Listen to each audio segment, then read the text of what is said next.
Obi yakwa maki Maya lole negbe Agabidon ofia Obi yakwa maki Maya lole negbe Agabidon ofia Obi yakwa maki Maya lole negbe Agabidon Obi yakwa maki Nana meno jo Maya lole negbe Agabidon ofia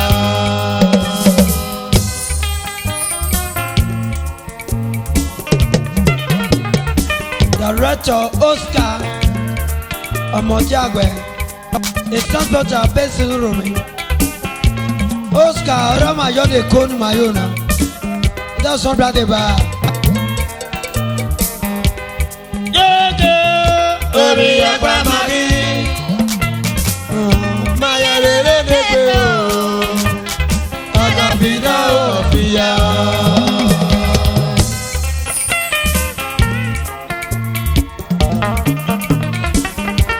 Idaro nage na twin Godwin Iyoha Onyebo of Itumikala Uromi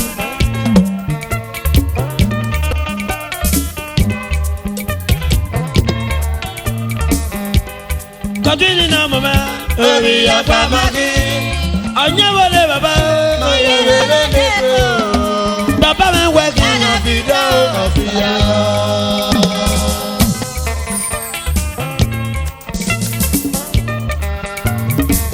Fidelis Oriwabo Beauty contractor Engineering Based in Uromi Itumikala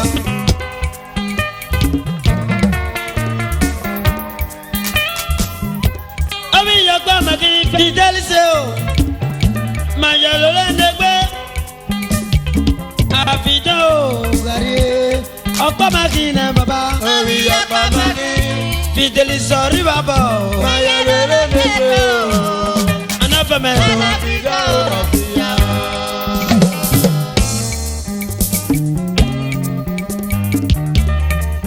Director Austin Henemare based in Port Harcourt Oyema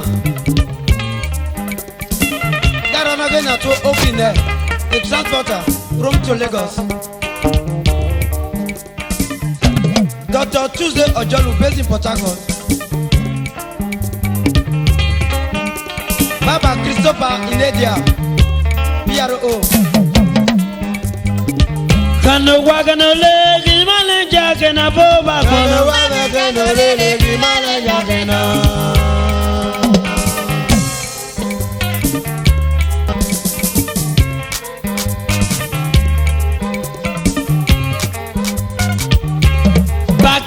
Bakame no mo Bakame petrola Anegbe mele petrol controla Mati bakame petrol sila No jelu Romeo We agwa ni petrol nuwete Wajisi bakame Uromeo ye We asagbo bakame Ukusi wari o bakame Alwetena boka bakana ma wado Ego mere Ebo president Hasso Rock president Auchi President ino moment Joseph Mboge gomere o Adigbo mele president ma Hasso Rock president no ya Auchi Brati mebo Jabagali gbo mele gama On est recordé Magwena ou Agwanole. Why is it Brat MKO number 30 Dancy Road, Tuni City?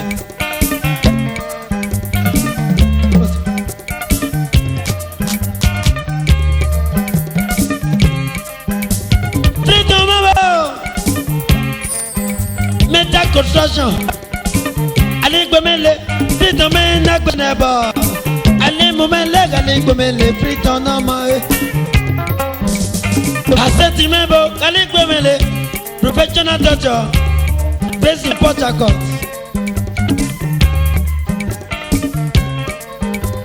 Amoriawo, Amoragua na meja wagaligwe meo.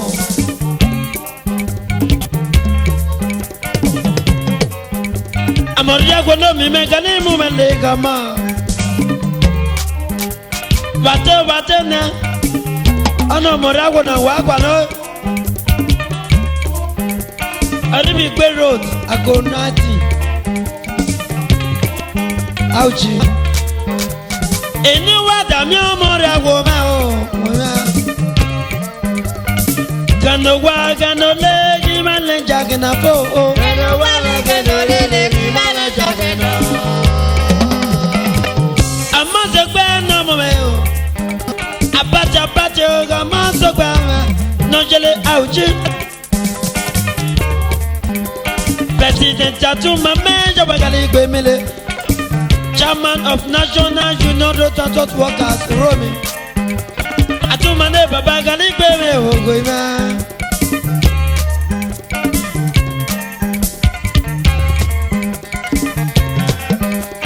Wisi ne Baba Amadiale, Baba Wisi me Goje, no riba uchi Galigwe me o. Allah so to Magaligwe me Ogoima. Ajase mebo, jase no mama. Na besunu, ana besunu jase me. Obiye garagalo me mazale gwagago. Obiye garagalo me mazale.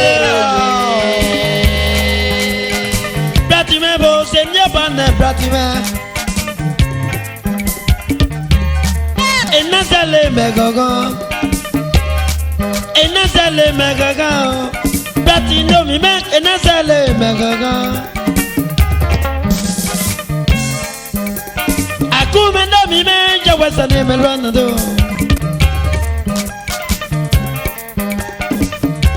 Abudulaye o. Adamu.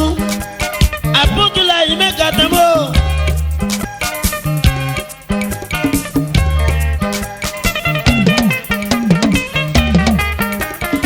Meti go one no mama. Meti go one no mama. Hasati ne Baba Galigwe me o. Iyobade Social Club of Nigeria. Iyobade Social Club of Nigeria. Neribeko Galigwe me le o. President ma. Peter ne Baba Galigwe me o. Alasi me o. No mi gbara me Galigwe me le babales. Alasi gbara Galigwe me le. Kristo me bogo ime. Ine kwenda sun Kristo me bo.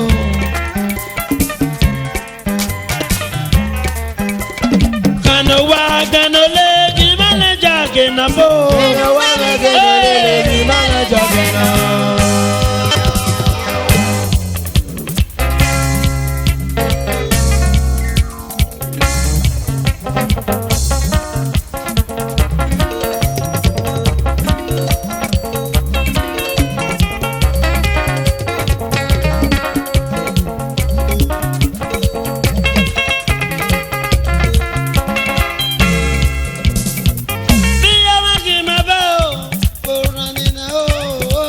Jamegwe mae, bokama legi maroye, borani ne o.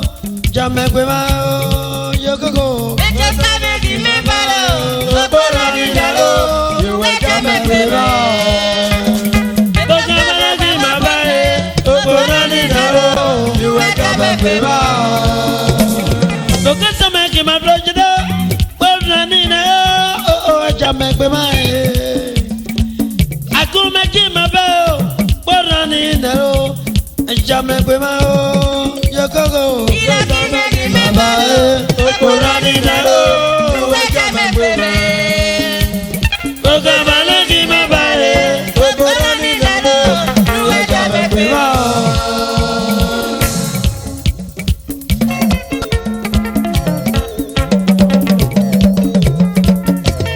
Jamegwe mao.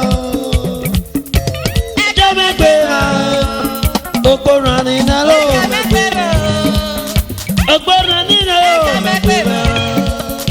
Òpònú nínú ọjà mẹ́gbẹ́ wá. Ẹja mẹ́gbẹ́ wá. Òpònú nínú Ẹja mẹ́gbẹ́ wá.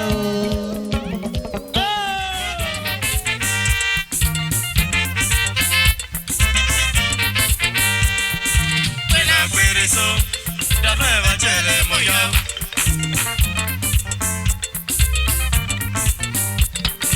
Pena perezo, da nueva chele moya.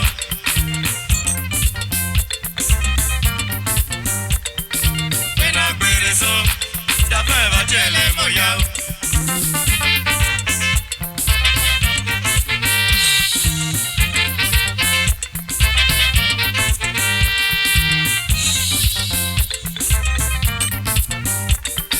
Pena perezo, da nueva chele moya.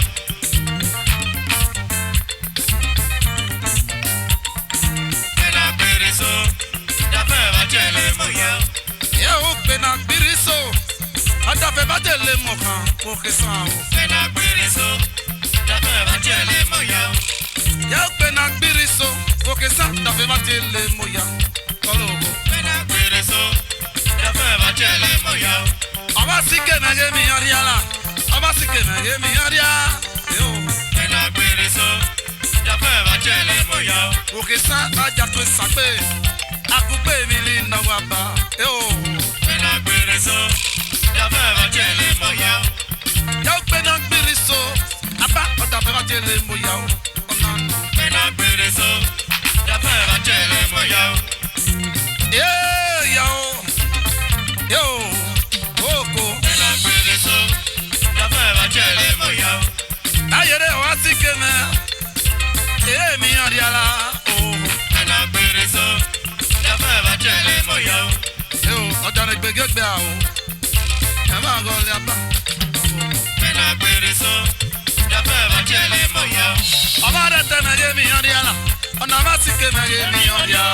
Yo, Pena perezo, da nueva chele moya.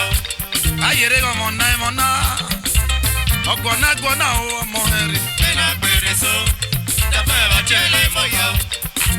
Kòkó kòkó, kòkó kòkó.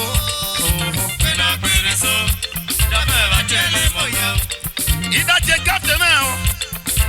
Káptẹ̀ náà gbọ́ kan, ọmọ ìsìlẹ̀ náà. Pena perezo, Apáná. da nueva chele moya. Àgàmúná ọmọ ọ̀dẹ́ wọn rè. Káptẹ̀ náà gbọ́ kan o. Apáná. Pena perezo, da nueva chele moya. Ìdájẹ́ tó ní ọ̀sán mẹ́ o. Àgàmúná ọmọ ọ̀dẹ́ wọn rè.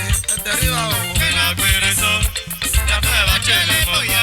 Yo, gbogbo wa gbìjà bọ̀. Yẹ́gì gbó lọ́fẹ̀ẹ́ o. Pena perezo, da nueva chele moya. Ayere ọ̀gbọ̀nà o. Ọ̀gbọ̀nà o. Pena perezo, Nana ẹ. da nueva chele moya. Yo, yẹ ọ̀gbọ̀nà. Pena perezo, da nueva chele moya. Àgàmúná ọmọ ọ̀dẹ́ wọn rè. Pena perezo, da nueva chele moya. Ọ̀nà wa sì ké mẹ́. Ẹ mọ̀ yára yá o. Pena perezo, da nueva chele moya. Òkè sán, àgùgbé òkè sán. Èmi lè ń dọ́gọ̀ rí o.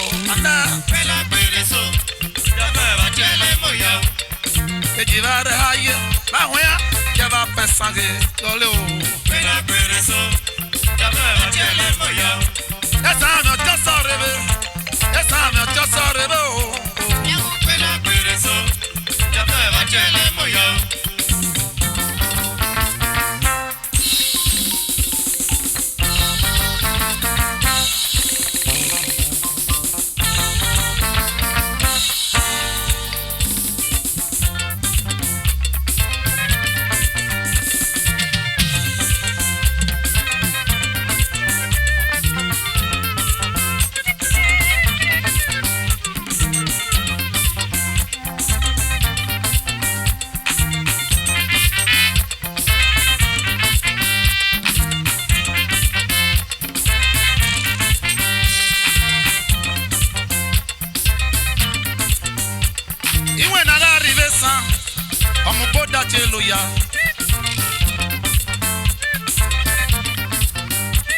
Iwe naga rivesa. Odwe kita chelo yao. Abale. Iwe naga rivesa. Amubo da chelo yao. Bayele. Iwe naga rivesa. Odwe kita chelo yao. Awe waja kupe mesai. Aga mesa ki agogo.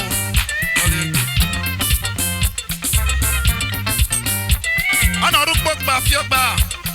Amujake aho. Ada o. Abade te mege mi yoriala. Obasike mege mi yoriala. Okesa. Akugbe okesa. Emily Nogoria o.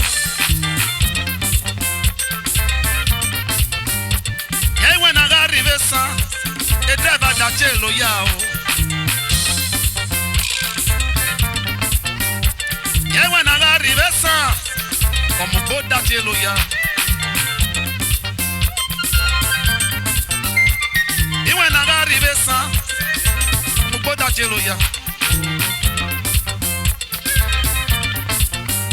Awe aji makwe sakwe wokesa. Akugbe Emily Nogo o. Yo. Upe na gbiri so abame. Oda fe ba tele mo ya o. Abame. Ejira re aye. Aja me sa.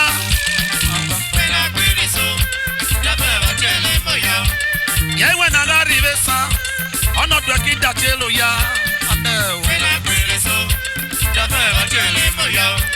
Yewe na ga rivesa o. Ono buwa da chelo ya o. Ade.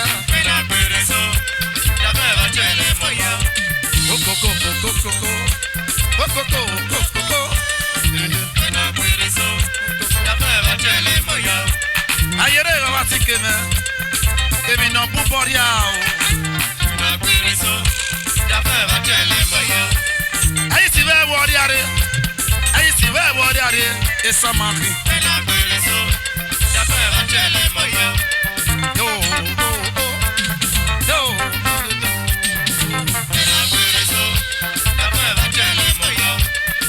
Ware arrive ko. Mu yere ge sanwe kin o.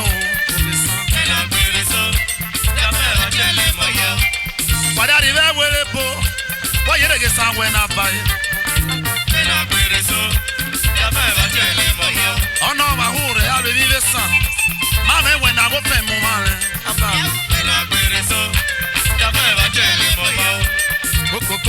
Koko. Ele patema amono wolo. Okosile no gba no biale go ye choti okosile. Aba. U yere le san me ya ba. Ita chokosile. Always no. Ya pe na gbiriso. Oda pe ba chele mo kan. Ayere when I got rivesa. Ono mu poki ya go. Okuro mi ma ji ma welu se. Edelira o. Iwe na got rivesa o. Odo ki da chelo ya. Iwe na got rivesa. Pasa visita chelo ya o. Ane. Ejibare aye, na hoya aja jonde sayo.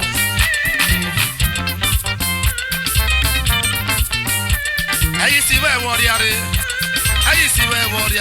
O kesan o.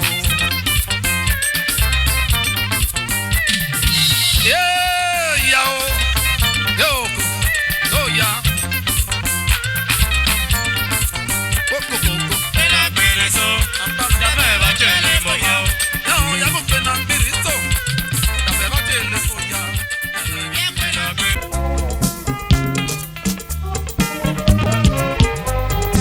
Como ya, oh, dale,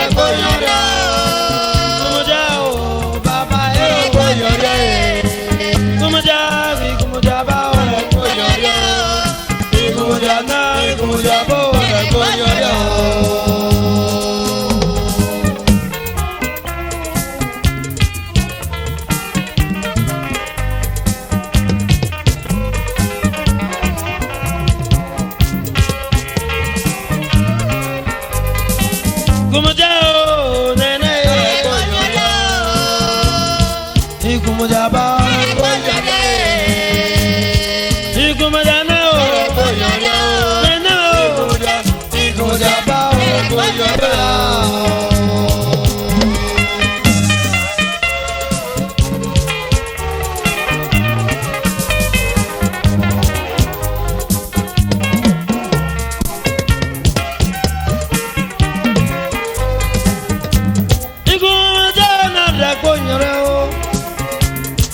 Ikumuja na rekonyoria o, ikumuja o na rekonyoria e, ikumuja ne o na rekonyoria o. Megibia o no ya mere agogo, megisa no ya mere agogo. Akbabo kino ikumuja na rekonyoria o, ikumuja ne o na rekonyoria o. Je. Ime bialo, akbaba kina kumuja na rekonyoria e, kumuja neo, kumuja bao, oya.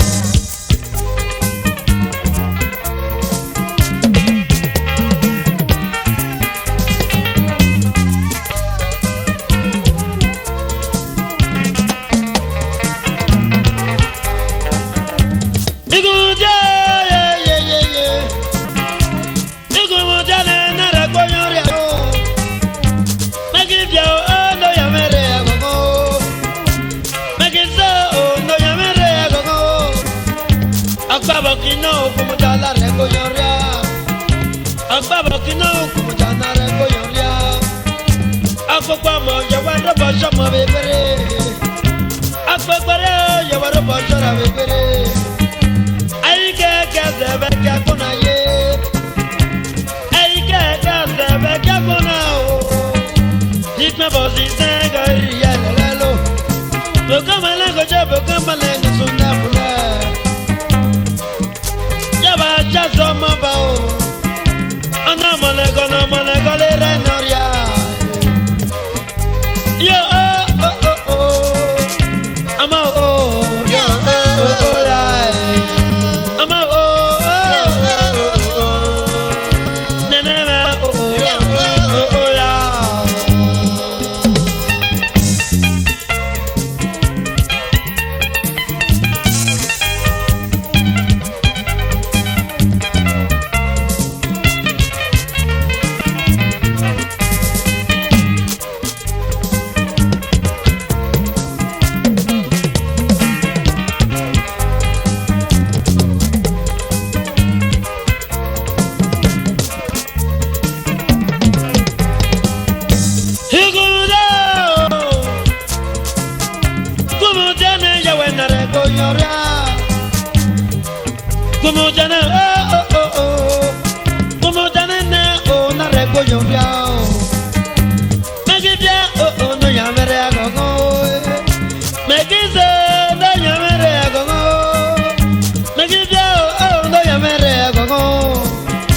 Janene o na rego yoria o. Ime bialo.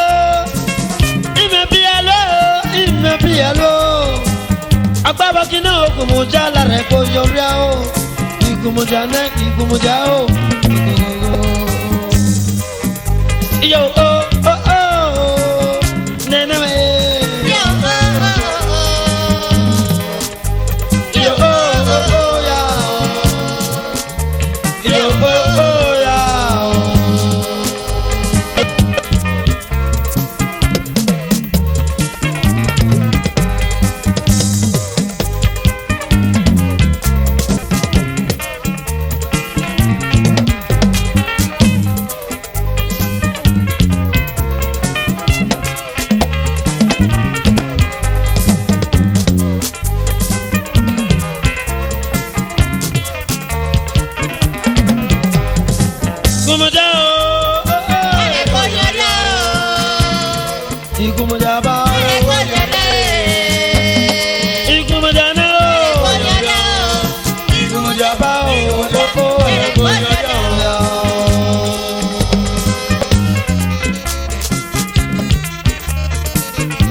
na rekoyo ria ikumoja na o na rekoyo ria Megitia undo ya mere gogo Megiso undo ya mere gogo Megitia undo ya mere gogo Kumoja na o na ya goyo ria Imebialo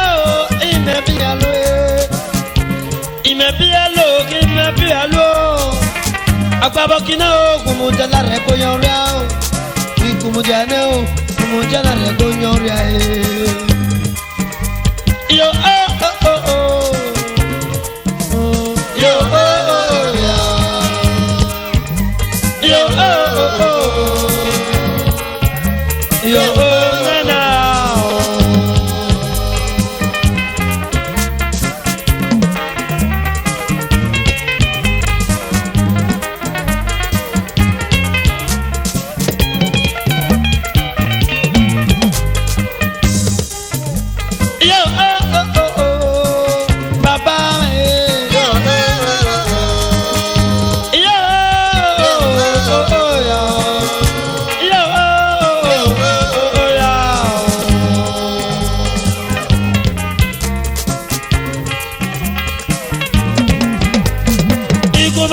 Ikumuja na rekoyo ria Ikumuja ba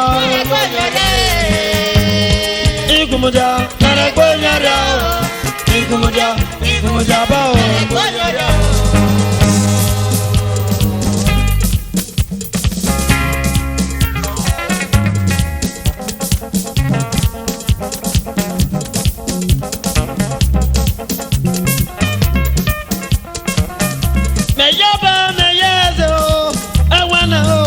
Nina bebo ya ba oh oh ya wana oh Meya ba meya se awono Nina bebo ya no awono Meya ba meya se Plati me oh Nina bebo ya ba oh ya wega wana oh Meya ba meya se awono Nina bebo ya awono Meya ba meya se oh awono Nina bebo ya ba na na awana o meya ba meya so awana o ebigela bebo ya awana awana o Nina bebo ya awana Nina bebo ya gagareba awana ya go na awana Nina bebo ya na me o awana meti baba me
Ekuyi walo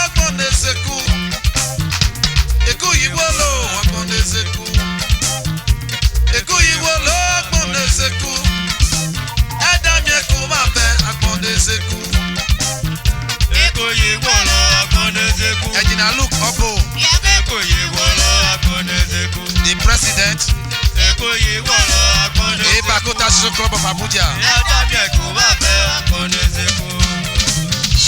Erekulu ebiesi, erekulu ebiesi, erekulu ebiesi. Ebarekulu, ekwaye nario, ekwaye narie. Ebarekulu, ekwaye narie okesa, ekwaye nario.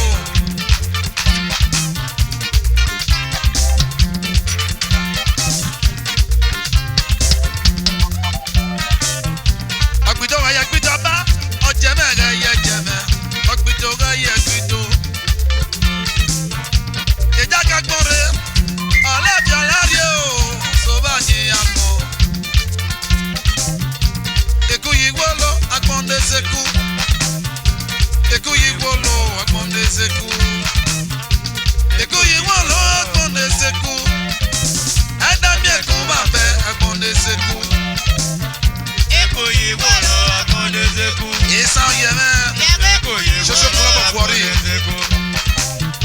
Eko ye wolo akonezeku. Yatabi eko babe akonezeku.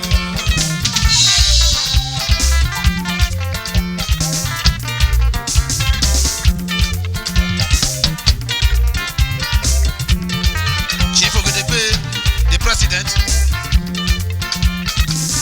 Ozekuro Bavare, Ozekuro Bavare, Ozekuro Bavare. Aneta Wako, Aneta Wako, Aneta Wako. Erekulu eviesi, Erekulu eviesi, Erekulu eviesi aba. Eku yiwolo, agbonde seku. Eku yiwolo, agbonde seku. Eku yiwolo, agbonde seku. Adam yeku babe, agbonde seku. Eko ye wolo akonezeku. Eko ye wolo akonezeku. Eko ye wolo akonezeku. Yatabi eko babe akonezeku. Mr. Joseph Amulime, Alajo Popo. Edariva lo, Ijo Popo me. Erekulu ebiesi, Ozekuru Bawore, Ozekuru Bawore. Ebarekulu, Ekoye nario, Ekoye narie, agbonde seku. Eku yiwolo, agbonde seku. Eku yiwolo, agbonde seku. Eku yiwolo, agbonde seku. Edami eku babe, agbonde seku. Eko ye wolo akonezeku. Eko ye wolo akonezeku. Eko ye wolo akonezeku. Yatabi eko babe akonezeku.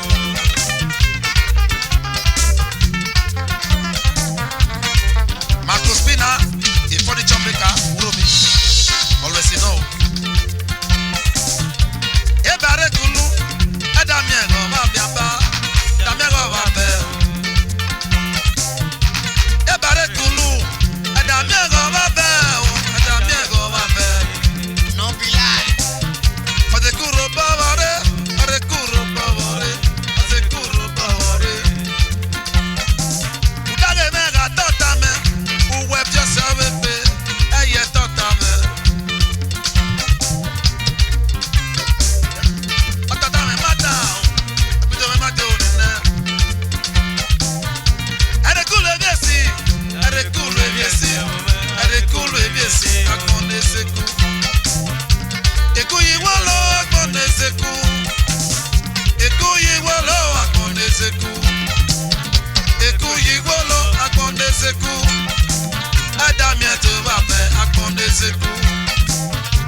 fuere.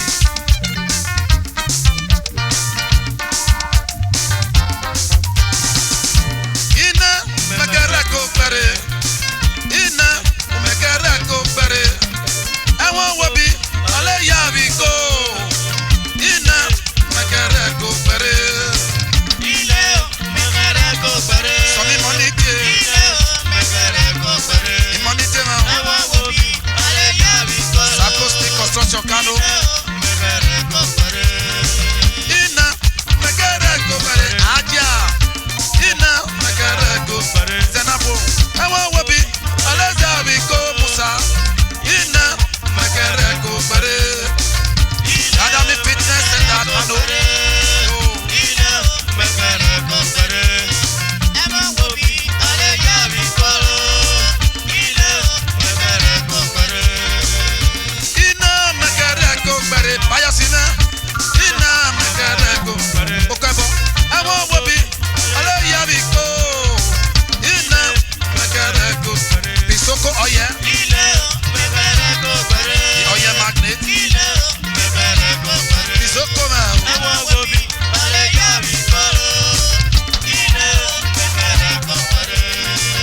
Ina mekere kopere.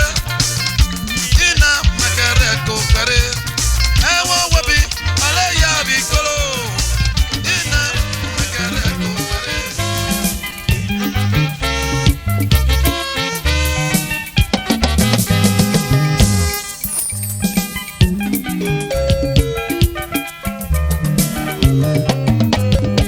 Sunday memo.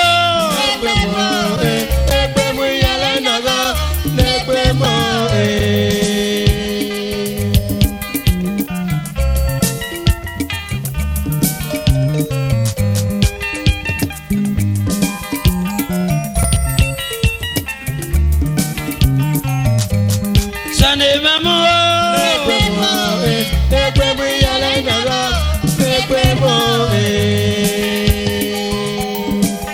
Lady Vera Isabella, based in New York, popularly called Mama V.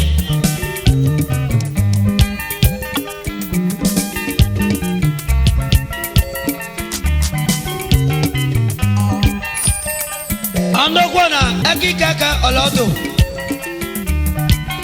Wàá gbanu pọn o, wàá gbani bàtà o, gbani mọ́tò o, bọ́dọ̀ kọ́na la mi ọ̀ wẹ́wọ́ èbò. Wàá gbani kóòtù o, tí mi ò bọ́dọ̀ kọ́na. Abọ́lé bo ọ̀dọ̀ kọ́na bí ibo kan lẹ̀. Ẹni ọ̀dọ̀ yẹyẹ. Sani mẹ́mọ́.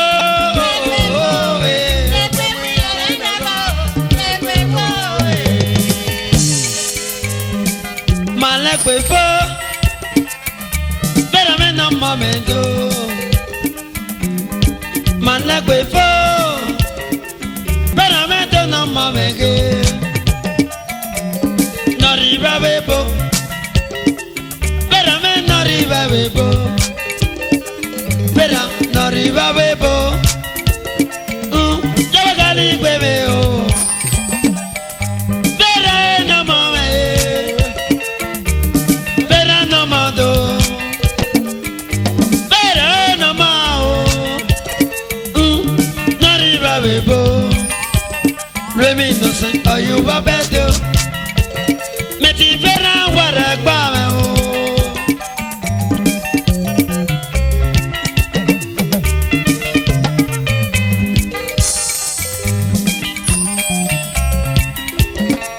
Ọ̀nùkún mẹ́rẹ̀ Sulona, ọ̀nyẹ́ ti fan company in New York. Yóò bùkún mẹ́lẹ́yẹ nùsùnà bùnà wàdó. Bẹ́ẹ̀ni mi nà mọ́ mi dé. Bẹ́ẹ̀ni mi nà tó nà mọ́ mi bó. Based in New York. Bẹ́ẹ̀ni mi based in New York. Bẹ́ẹ̀ni mi nà mọ́ mi. Jọ́wọ́ ká wá wí pé mi o. Bẹ́ẹ̀ni mi àmọ́ o. Jọ́wọ́ ká wá wí pé mi. Sani mi bó.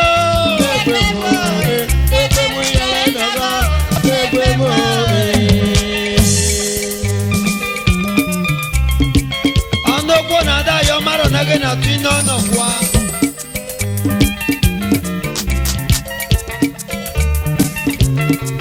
Madam Amonaki Ojo Ekono kona yo Sane memo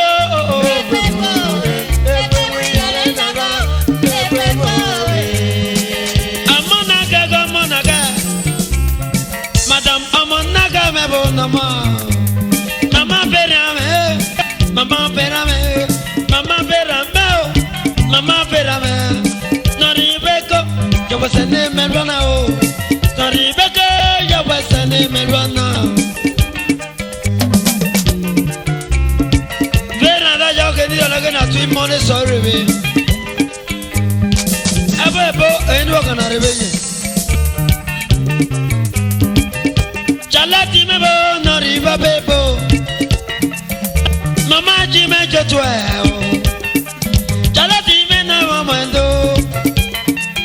Mama Jimmy Jotwell Toka Malando Adi me dono mamege Ade naba ne baba Mama Jimmy Jotwell Mese oh Noribeko Mama Jimmy Jotwell Alasi me dono mamege Dona yo, alasi mebo naribado. Mama jima jotwa, ena me da jamirita e. Isabega,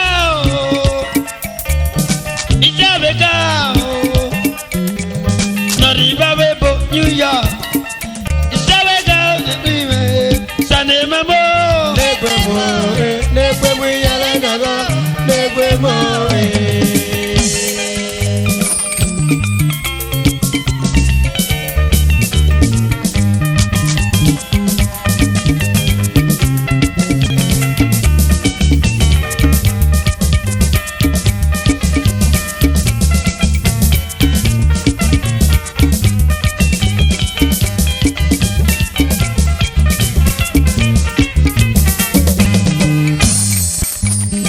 Junior Nama Junior Richard Imeo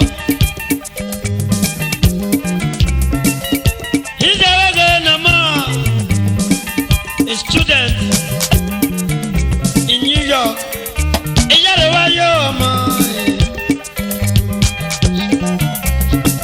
Other young Nigerian again at the Isha organization native in New York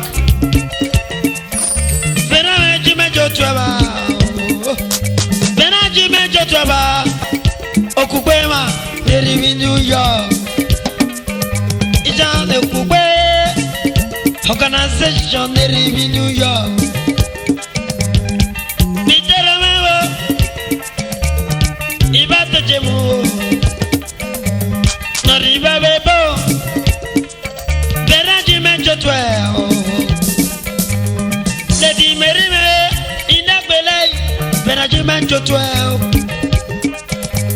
Ebo boni baye Yawa gegbe fun e o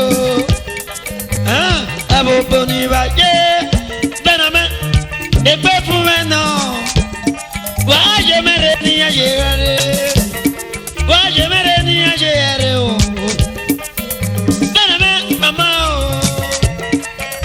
Bename mama o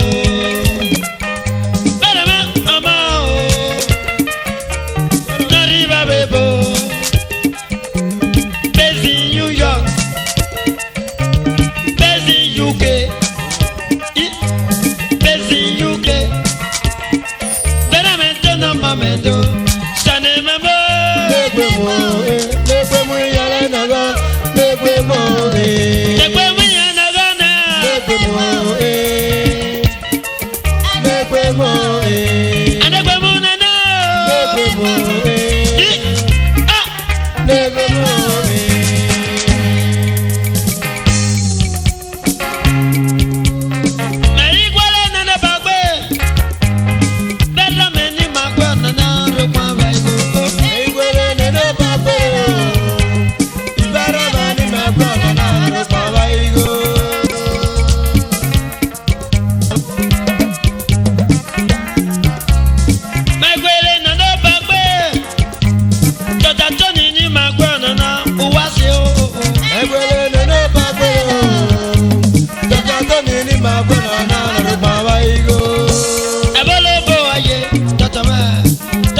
Anthony no ribi New York.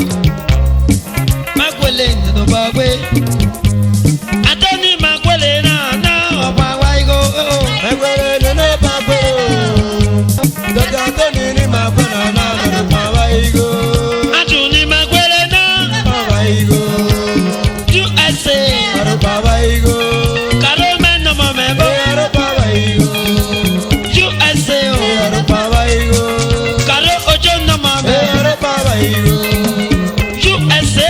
Opa waigo. Anthony no mamebo. Opa waigo. USA. Opa waigo. Etaban no mamebo. Opa waigo.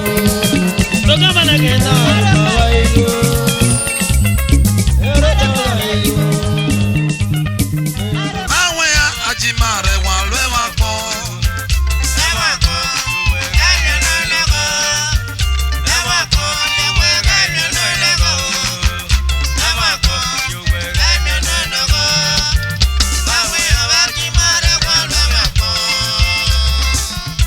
Ajima rẹ̀ wà lẹ́wà gbọ́.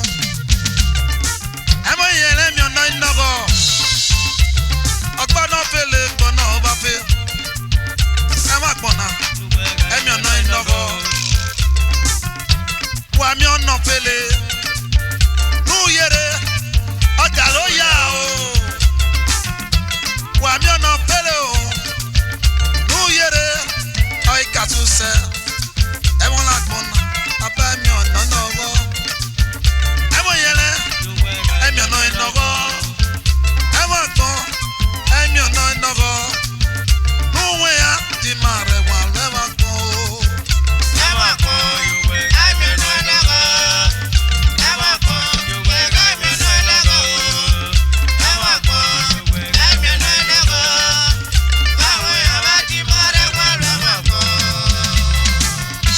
Yesa 83 Social Club Lagos branch Babu Wegbe me Baba Yesa 83 Ewa kpone mi ono inogo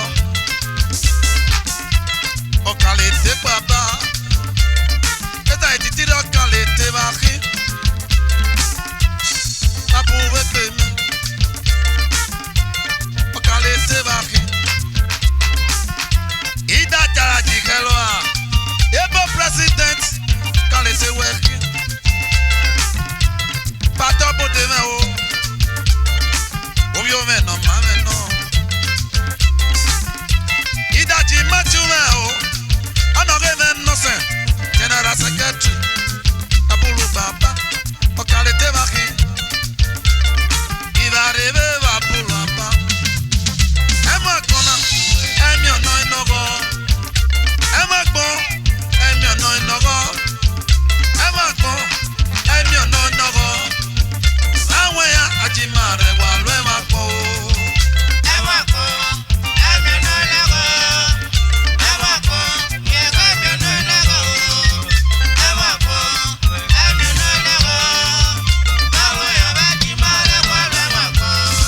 Ẹ̀dẹ̀nu àdèrè, ẹ̀dẹ̀nu àdèrè, ẹ̀dẹ̀nu àdèrè. Social Club of Lagos, Aba Abúlé Aba. Ẹ̀wọ̀ ìyẹlẹ̀, ẹ̀mí ọ̀nà ìlọ́gọ̀. Wà mí ọ̀nà fẹ́lẹ̀. Ẹ̀yẹ̀rù nù jọ́lẹ̀. Màdàmẹ́ ẹjọ́ lè súnṣẹ́ náà. Ẹ̀mí ọ̀nà ìyẹlẹ̀ lọ́gọ̀. Ìyẹlẹ̀ gbọ́dọ̀ dé ọ̀dẹ́ o. Ọ̀nà bá mi náà ta máa rọ̀lẹ́ ọba náà. Ìyẹlẹ̀ gbọ́dọ̀ dé ọ̀dẹ́. Ọba bí ọ̀nà ta máa rọ̀lẹ́ ọba náà. Ẹ̀mí ọ̀nà ìyẹlẹ̀ lọ́gọ̀. Ẹ̀mí ọ̀nà ìlọ́gọ̀. Ẹ̀mí ọ̀nà ìlọ́gọ̀. Ẹ̀mí ọ̀nà ìlọ́gọ̀. Ẹ̀mí ọ̀nà ìlọ́gọ̀. Ẹ̀mí ọ̀nà ìlọ́gọ̀. Ẹ̀mí ọ̀nà ìlọ́gọ̀. Ẹ̀mí ọ̀nà ìlọ́gọ̀. Ẹ má gbọ́n.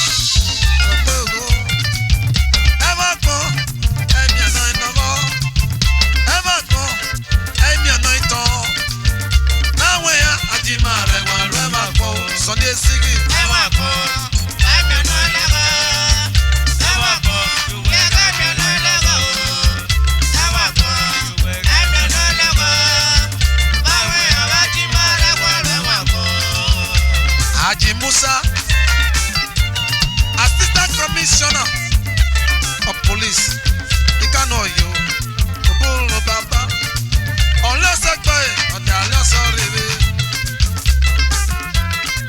ẹ̀mí ọ̀ní ẹ̀ nọ̀rọ̀ wọ́n àmì ọ̀nà fẹ́lẹ̀ o ẹ̀yẹ̀rú nù jọ́lẹ̀ ẹ̀yẹ̀rú nù jọ́lẹ̀ ẹ̀yẹ̀rú nù jọ́lẹ̀ ẹ̀yẹ̀rú nù jọ́lẹ̀ ọ̀tàmẹ́ ẹ̀ jọ́lẹ̀ ṣùṣẹ̀ náà ẹ̀ má gbọ́ ọyọ́ kan. Ema kpona, emi ọ̀nà ìnọ̀bọ̀ o. Àwọn ya àti máa rẹ̀ wá rẹ̀ wá kọ́ o. Ema kọ́, yẹ ká mi lọ lọ́kọ̀. Ema kọ́, ìgbà ká mi lọ lọ́kọ̀ o. Ema kọ́, ká mi lọ lọ́kọ̀. Báwo ya bá ti máa rẹ̀ wá rẹ̀ wá kọ́. Yeju Jeff, ẹ gbé fo. Jude Jeff, ẹ gbé fo. Ìdàrẹ́ tọ́nà. Hama oye and gas ejudu olesele mo emi oni ele nogo emi oni ele nogo emi oni ele so àwọn ya ati ma re ma po Ema kọ́, yẹ ká mi lọ lọ́kọ̀. Ema kọ́, ìwé ká mi lọ lọ́kọ̀ o. Ema kọ́, ìwé ká mi lọ lọ́kọ̀. Báwo ya bá ti máa rẹ̀ wá rẹ̀ wá kọ́. ibi tó de pe me ọmọ nuro mi biale ye ba re ko ye de pe ẹ̀yẹ̀rúnú jọrìá yẹ wà mí ọ̀nà pẹ̀lẹ́ ọ̀tàmẹ́ ẹjọ́ lè ṣiṣẹ́ náà ẹ má gbọ́n ọyọ sótún ọ̀fà.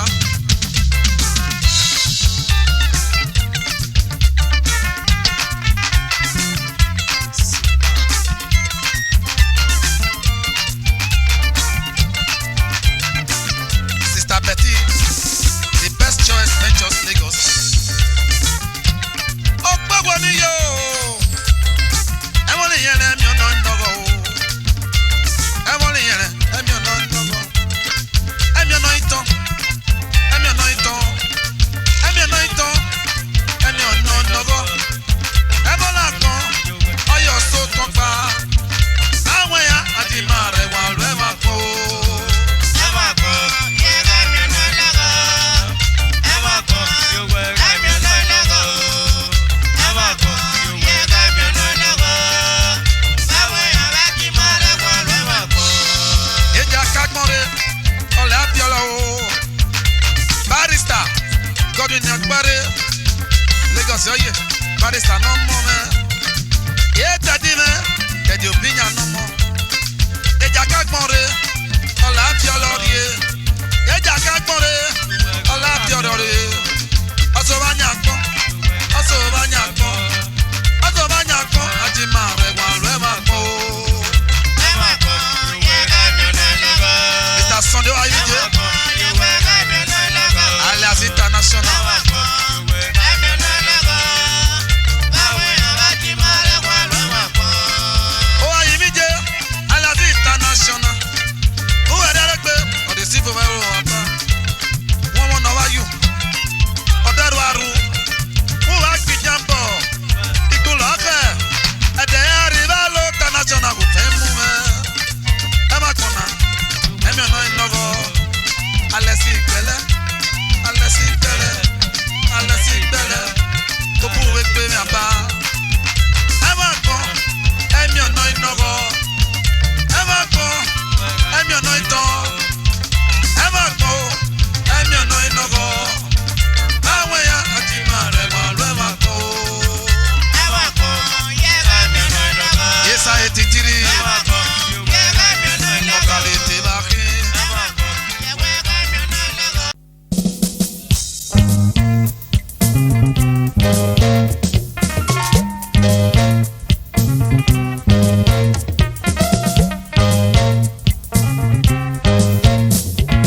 ìmẹ́ta wà gbọ́n.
Eba mi abe kasa o.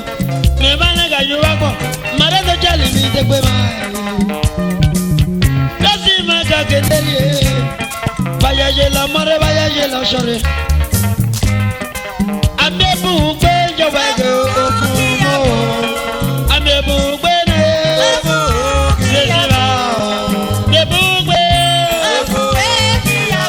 Go go, baby, yeah, you know.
No me